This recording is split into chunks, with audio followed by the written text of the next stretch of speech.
লাগাতার কাজের শেষে আমাদের মন যখন ক্লান্ত হয়ে পড়ে তখন কিন্তু আর ভালো লাগে না বাড়ির পরিবেশ, তখন আমাদের ছুটতে হয় ইতিউতি। শীতের সপ্তাহান্তে আমরা যেরকম সমুদ্র বা পাহাড়ে যেতে ভালোবাসি, ঠিক বোলপুরও কিন্তু উইকেন্ড ডেস্টিনেশন হিসাবে আমাদের মনে একটা আলাদা জায়গা করে নিয়েছে। আর বোলপুর মানেই কিন্তু জমজমাট সোনাঝুরির হাটের কাছের গ্যাঞ্জাম নয়। আমি গিয়েছিলাম একটু শান্ত নিরিবিলি পরিবেশে, যেরকম লাস্ট শীতে আমরা চলে গেছিলাম বাউল সঙ্গী রিসর্ট। প্রান্তিক স্টেশন থেকে প্রায় 4-5 কিলোমিটার দূরে রয়েছে এই রিসর্ট।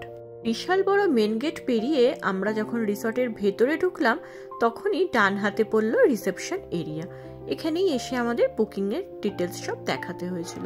আর তার পাশে ছিল কার পার্কিংয়ের একটা জায়গা, যেটাও বেশ ভালোই বড়সড়। আর এছাড়া যেদিকে দু চোখ যায় সেদিকে রয়েছে সবুজ আর নানান ফুলের সমাহার।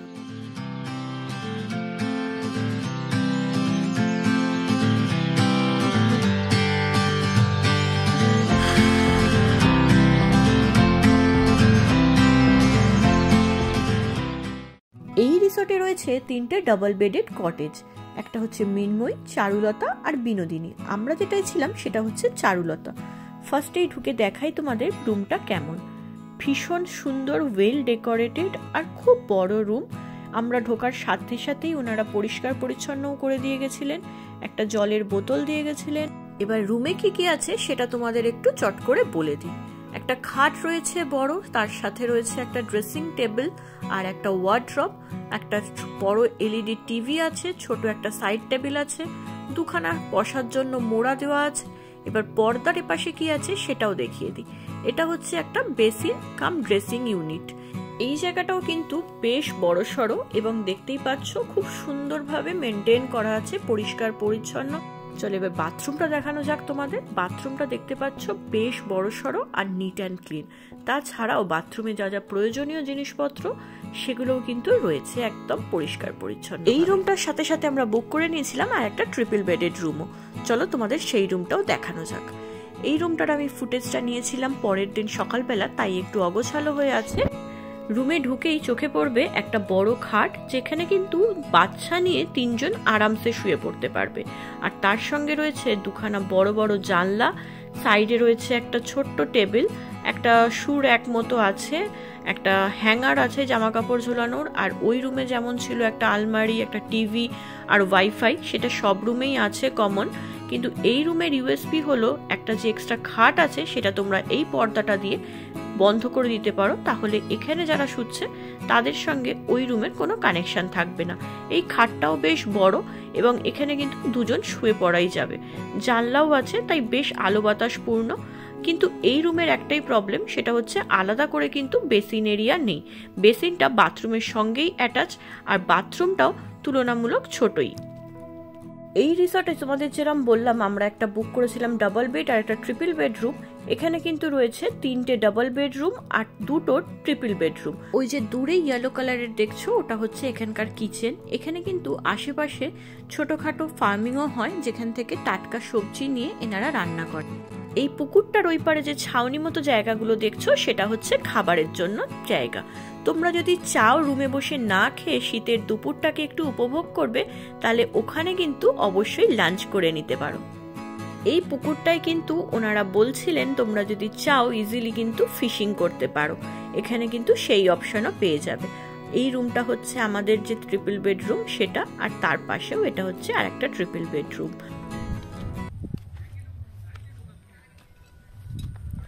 এখানেও একটা কটেজ আছে, ওই কটেজটা হচ্ছে সাদা রেড যে কটেজটা, এটাই কিন্তু ডরমেটরি, মানে অনেকজন একসঙ্গে থাকতে পারবে।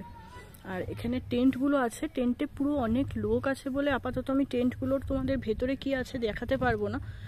কিন্তু এই জায়গাটা ভীষণ সুন্দর, স্পেশালি রাত্রিবেলা প্রচণ্ড ভালো লাগছিল। ছোটো ছোটো কটেজগুলোর নানান রকম নাম আছে, যেমন মৃন্ময়ী, বিনোদিনী, চারুলতা। তো এগুলো হচ্ছে ডাবল বেডেড রুম।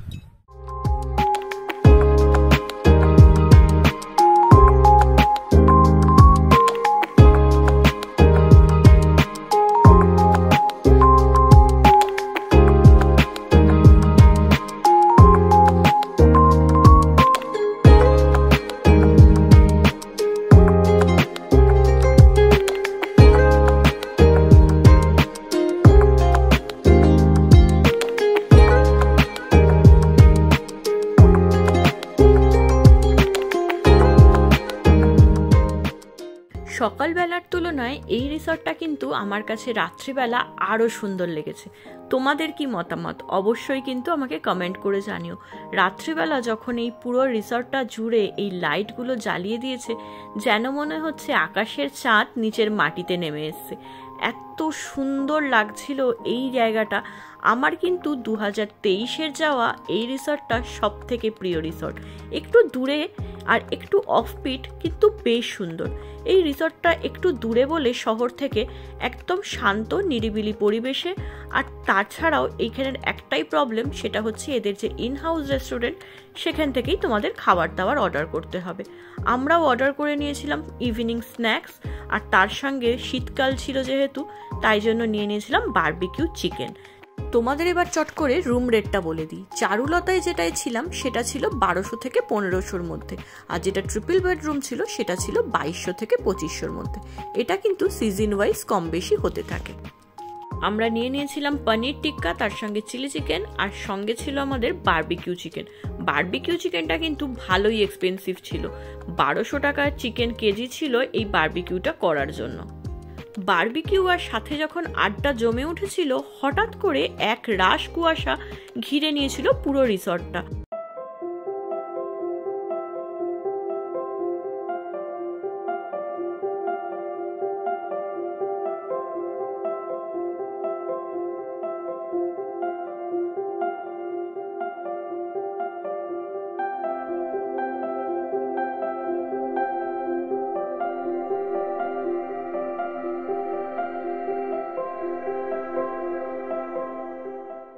ডিনারে আমরা নিয়েছিলাম ডাল মাখনি, চিকেন ভর্তা আর বাটার নান। খাবারগুলো সবই এক্সপেন্সিভ হলেও খাবারের কোয়ালিটি নিয়ে কিন্তু কোনো কমপ্লেন করা যাবে না, দুর্দান্ত টেস্ট ছিল। সকালে ঘুম ভেঙেছিল 1 কাপ গরম কফি দিয়ে। কফিটা ছিল এখানে কমপ্লিমেন্টারি ব্রেকফাস্টের সাথে। ভীষণ ভালো ব্রেকফাস্টটাও আমাদের দিয়েছিল। চলো তোমাদের দেখাই কি ব্রেকফাস্টে ছিল। লুচি, ছোলার ডাল, আর ছিল মিষ্টি, ডিম সেদ্ধ। কেউ চাইলে ব্রেড বাটারও নিচ্ছিল। তো তোমাদের যেটা ইচ্ছা তোমরা দুটোর অপশনের মধ্যে যে কোনো একটা নিতে পারো। এই ছিল আমার বাউল সঙ্গী রিসর্টের এক্সপিরিয়েন্স। আশা করছি তোমাদের ভালো লেগেছে, আর একটু হলেও বোলপুর ট্রিপে হেল্প হবে। যদি ভালো লাগে তাহলে অতি অবশ্যই চ্যানেলটাকে সাবস্ক্রাইব করে দিও, আর বন্ধুদের সাথে শেয়ার করে দিও ইনফরমেটিভ মনে হলে। দেখা হচ্ছে তোমাদের সঙ্গে নতুন কোনো ডেস্টিনেশনে, নতুন কোনো এক্সপিরিয়েন্স নিয়ে। ততক্ষণের জন্য ভালো থেকো আর ভালোবেসো। টাটা।